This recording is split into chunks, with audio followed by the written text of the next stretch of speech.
uncover the real and change your mind.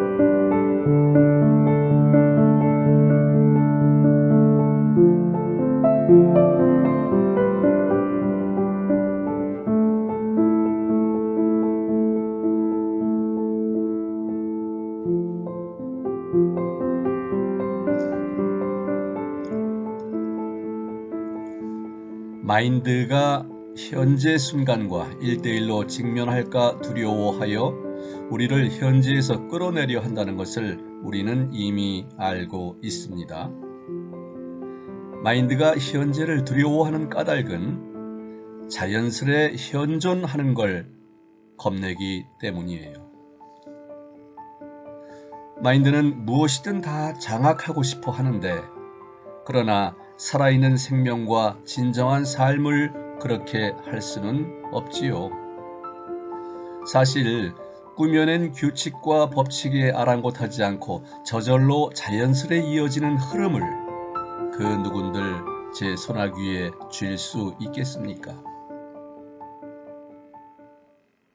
우리는 마인드가 우리를 확실히 보호해 주려니 여기는 함정 혹은 착각에 가끔 빠지곤 합니다. 논리와 상식과 마인드 혹은 지력을 동원해서 모든 것을 계산하고는 그 어떤 힘도 이 계획을 깰 수 없다고 여기는 경우가 있어요. 하지만 이건 오판입니다.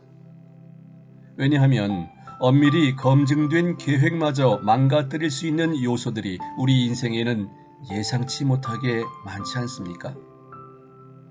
그래서 예로부터 진인사 대천명이라는 삶의 태도도 나왔겠지요.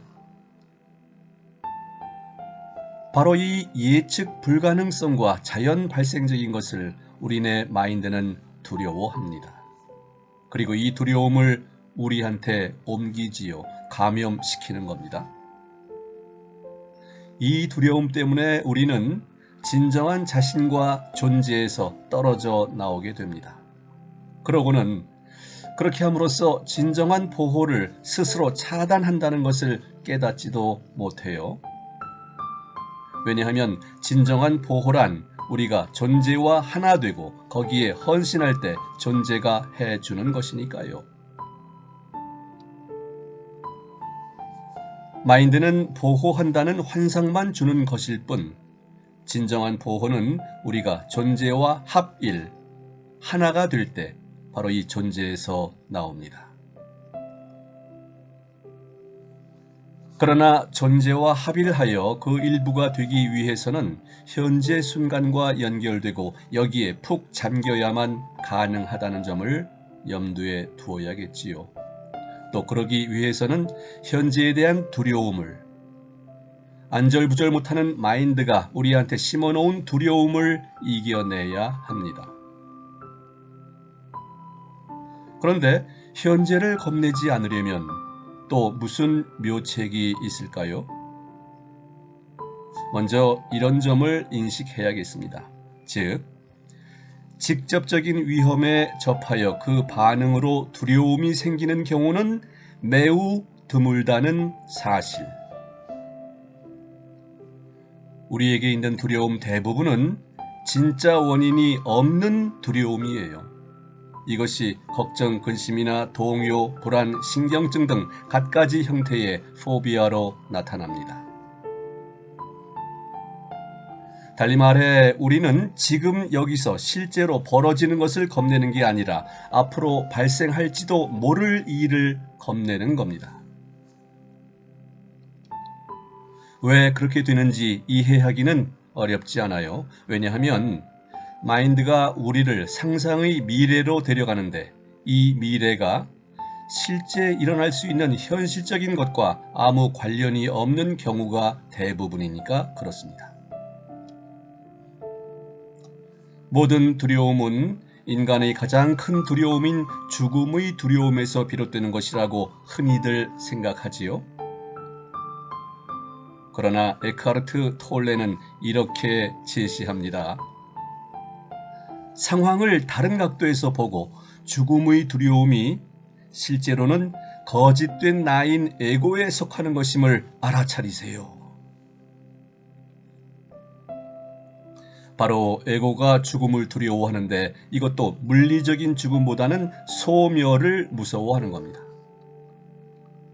에고는 자기가 존재하지 못하게 될까봐 겁내며 마인드는 에고를 고스란히 따라 이 두려움에 맞장구 칩니다. 하지만 우리는 존재의 일부로서 영원합니다. 존재는 사라지고 소멸될까봐 겁내지 않아요. 사라질 수가 없으니까요. 한데 에고는 늘 소멸될까 두려워합니다. 바로 이 때문에 에고는 실제 위험을 겁내기보다는 자기를 무너뜨리겠다고 위협하는 것을 가장 무서워합니다. 예를 들면 에고는 창피당하거나 놀림받는 것을 두려워해요. 하다못해 말싸움에서 지는 것까지 겁을 내지요. 왜냐하면 그런 것이 에고한테는 파멸과 다를 바가 없으니까요. 우리가 자신의 의견이나 관점을 부득부득 우기며 주장하고 자기 생각을 다른 이들에게 강요하는 것도 바로 에고 때문인데 그 이유 역시 매 한 가지입니다. 에고 자체가 소멸될까봐 두려워하기 때문입니다.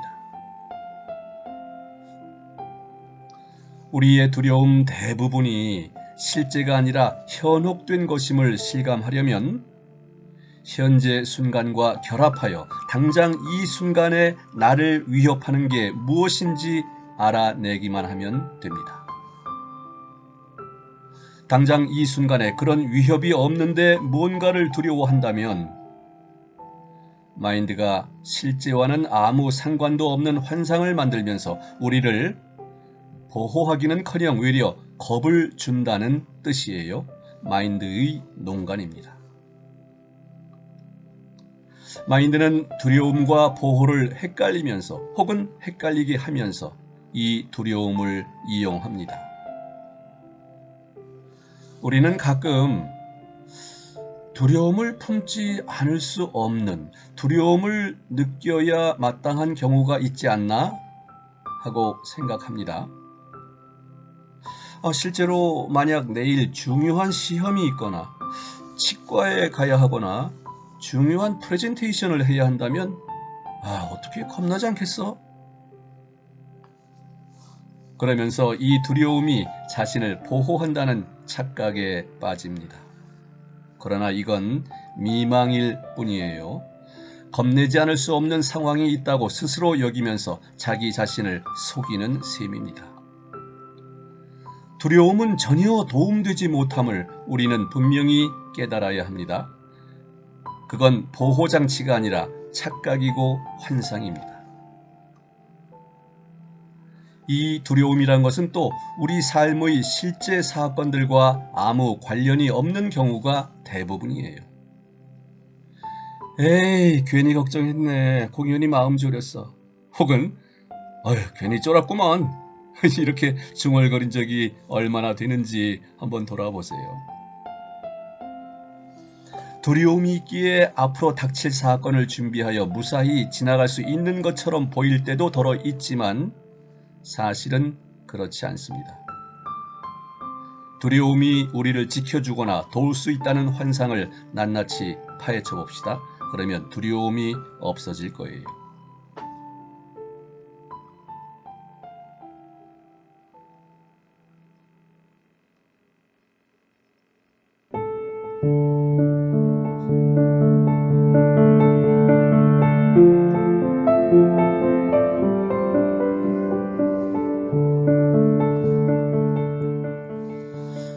나는 무엇을 두려워하지?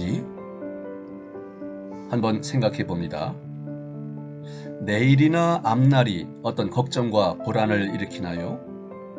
어떤 불상사가 생길까봐 겁이 날 수도 있어요. 책임져야 할 일 때문에 걱정될지도 모르지요. 아니면 뚜렷한 이유도 없이 그냥 막연히 불안한가요? 눈을 감으십시오. 과거도 없고 미래도 없으며 오로지 현재만 있다고 상상합니다. 그리고 자신에게 묻습니다. 지금 누가 겁을 내는 거야? 겁내는 것은 우리 자신이나 우리의 참된 나가 아니라는 사실을 확실히 인식해야겠어요. 내가 아니라 에고가, 참된 나가 아니라 거짓된 나가 두려워하는 겁니다. 에고는 뭔가를 놓치고 잃을까봐, 실패하거나 소멸될까봐 겁을 냅니다. 그리고 두려움을 발동해서 자신을 지키고 싶어 해요. 하지만 이건 착각이고 망상입니다. 두려움은 우리를 그 무엇에서도 지켜주지 못해요. 현재 순간에 있는 동안 우리는 에고와 분리되며 그래서 에고의 두려움이 우리한테 영향을 미칠 수 없어요. 이제 자기 자신에게 이렇게 말해 보십시오. 나는 나야. 존재의 일부야. 나는 영원 무궁한 공간에 지금 여기에 있어. 두려움은 나를 지배하지 못해. 나는 힘과 보호의 진정한 근원과 연결돼 있고 그렇기 때문에 내가 헤쳐나가야 할 것을 전부 가장 멋지게 해낸다. 그러고 나면 두려움과 걱정, 근심, 불안과 초조함이 사그라드는 걸 느끼게 됩니다. 우리가 현재 순간에 있는 동안에는 그런 것들이 다시 돌아오거나 파고들 수 없겠지요.